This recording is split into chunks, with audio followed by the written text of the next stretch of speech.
The US says it doesn't want another forever war, but history says that's how they usually start. So here's the real question. Is Venezuela becoming America's next endless conflict? The US says it doesn't want another forever war, but history says that's how they usually start. So here's the real question. Is Venezuela becoming America's next endless conflict? The US says it doesn't want another forever war, but history says that's how they usually start. So here's the real question. Is Venezuela becoming America's next endless conflict? To understand the stakes of the ongoing situation in Venezuela, we must first recognize its unique position on the world stage. This isn't a distant, isolated conflict. Located at the northern tip of South America, with a vast Caribbean coastline, Venezuela sits at a critical geographic and political crossroads. Its proximity to the United States, just a few hours' flight from Florida, makes its stability a direct concern for American national security. For decades, the U.S. has viewed the Caribbean as its strategic backyard, a sphere of influence where instability can have immediate and far-reaching consequences. The ongoing political and economic turmoil has already triggered one of the largest refugee crises in modern history, with millions fleeing to neighboring countries.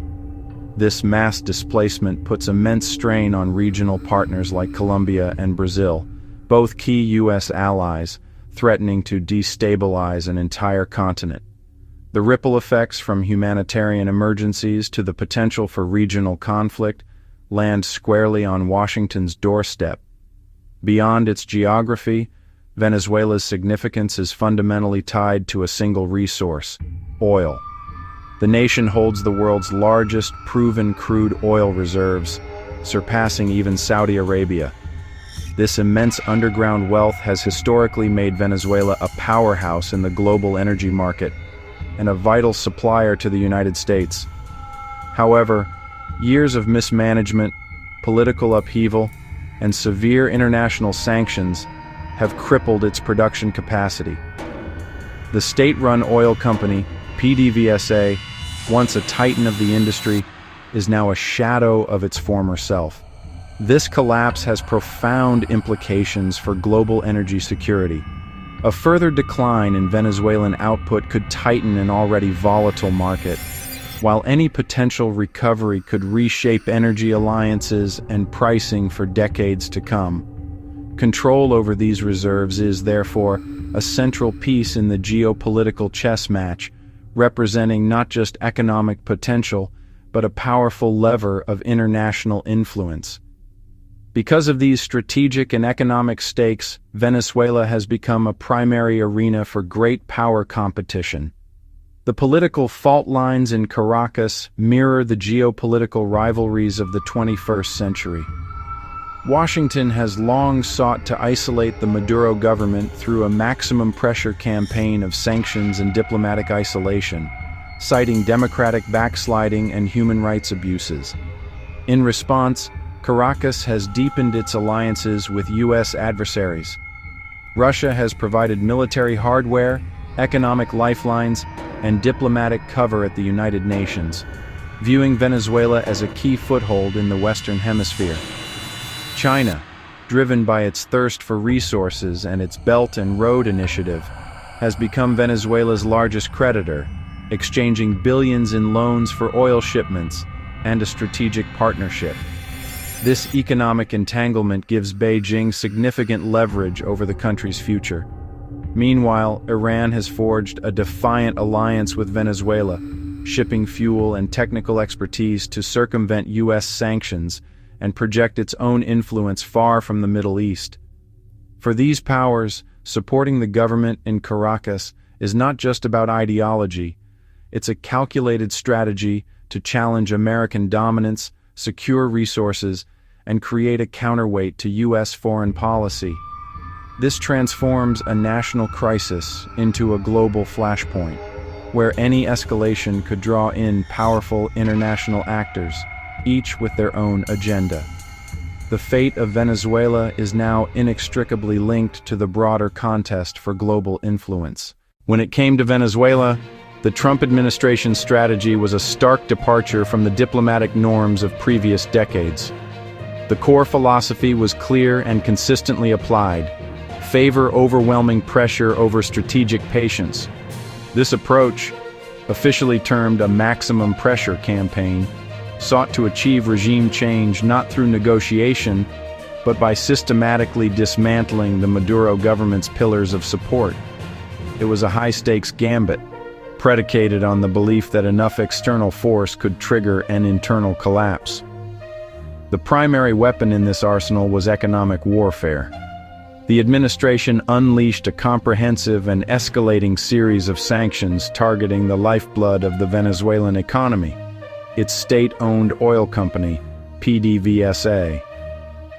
These measures effectively cut off the Maduro regime from its main source of hard currency and access to the U.S. financial system. The sanctions were surgical in their design, also targeting key government and military officials, aiming to isolate them personally and financially. The intended logic was to create fractures within the ruling elite, incentivizing defections and undermining loyalty to Maduro. However, critics quickly pointed to the severe humanitarian consequences, arguing that these broad economic measures were exacerbating shortages of food, medicine, and basic goods, disproportionately affecting the civilian population the policy claimed to be helping. This economic pressure was amplified by overt political and military signaling.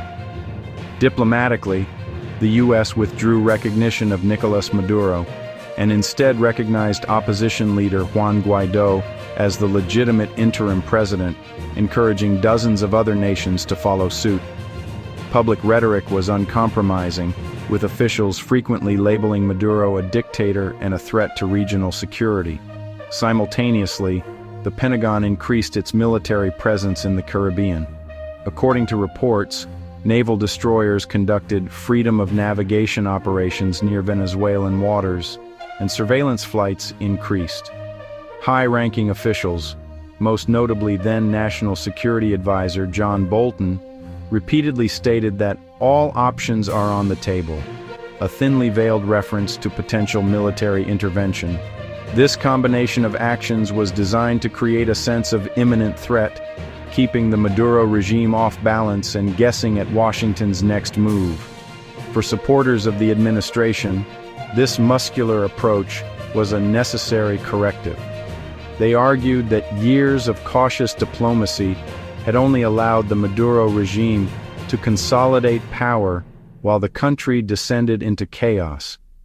In their view, maximum pressure demonstrated American resolve and moral clarity, aligning the U.S. squarely with the Venezuelan people against an oppressive government. They saw it as a bold strategy to restore democracy and counter the influence of adversaries like Russia and China in the Western Hemisphere. Critics, however, saw a dangerous and counterproductive policy. They argued that by closing off diplomatic channels and backing the opposition so unconditionally, the U.S. had painted itself into a corner. The strategy left little room for negotiation or a peaceful, managed transition.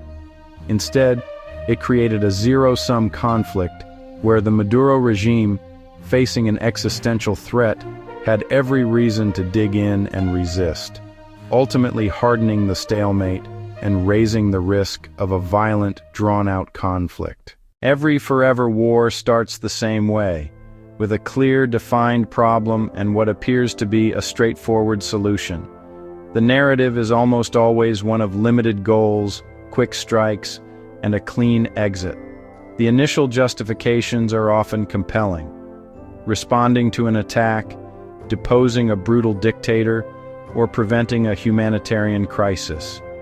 Leaders stand before their nations and promise a mission that will be swift, effective, and above all, brief. They present military intervention not as the start of a new war, but as the final decisive end to an existing problem. This is the blueprint that has been used time and again, from the jungles of Vietnam to the deserts of the Middle East. The problem isn't the first move, it's the second, the third, and everything that comes after. This is the phenomenon known as mission creep. The initial military objectives are often met with startling speed. A regime is toppled or an enemy force is scattered. But victory on the battlefield rarely translates to stability on the ground. A power vacuum emerges, and what was once a clear-cut military operation morphs into a complex and ambiguous task of nation-building, counterinsurgency, and political stabilization. The very definition of winning becomes unclear. The exit strategy, once so clearly defined, becomes a distant, almost theoretical concept. Consider the historical precedents. In Afghanistan, the goal was to dismantle al-Qaeda and remove the Taliban from power after 9/11. That mission was accomplished in months, yet it was followed by 2 decades of fighting a resilient insurgency and attempting to build a democratic state. In Iraq, the stated objective was to eliminate weapons of mass destruction. When none were found, the mission shifted to establishing a stable democracy, leading to years of sectarian violence and a prolonged military presence.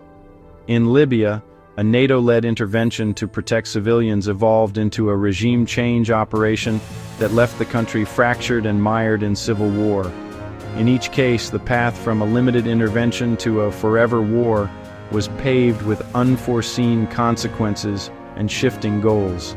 The initial promise of a quick resolution is consumed by the complex reality on the ground, leaving military forces and political leaders stuck in a cycle of escalation and entanglement, with no clear path to victory or withdrawal. Any U.S. escalation in Venezuela risks regional instability, refugees, border conflicts, and proxy involvement. Latin America has seen this movie before, and the ending is never clean. Any U.S. escalation in Venezuela risks regional instability, refugees, border conflicts, and proxy involvement. Latin America has seen this movie before, and the ending is never clean. Any U.S. escalation in Venezuela risks regional instability, refugees, border conflicts, and proxy involvement. Latin America has seen this movie before, and the ending is never clean. Supporters argue Trump confronted a criminal regime tied to drugs and corruption. Critics argue he ignored international law, diplomacy, and the long-term cost of military pressure. Supporters argue Trump confronted a criminal regime tied to drugs and corruption. Critics argue he ignored international law, diplomacy, and the long-term cost of military pressure. Supporters argue Trump confronted a criminal regime tied to drugs and corruption. Critics argue he ignored international law, diplomacy, and the long-term cost of military pressure. When objectives become unclear, when timelines disappear, and when military presence expands quietly, that's when short conflicts turn permanent.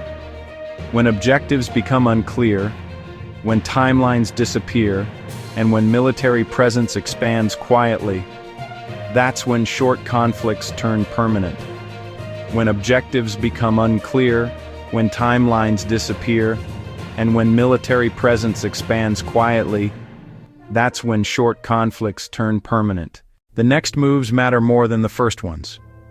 De-escalation, regional diplomacy, and clear limits could prevent disaster, or the U.S. could drift, slowly, into another open-ended conflict.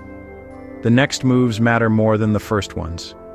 De-escalation, regional diplomacy, and clear limits could prevent disaster, or the U.S. could drift, slowly, into another open-ended conflict. The next moves matter more than the first ones. De-escalation, regional diplomacy, and clear limits could prevent disaster, or the U.S. could drift, slowly, into another open-ended conflict. So is Venezuela the next forever war? Or can the U.S. finally break the cycle? And did Trump make the right call, or set the stage for another long conflict? So is Venezuela the next forever war? Or can the U.S. finally break the cycle? And did Trump make the right call, or set the stage for another long conflict?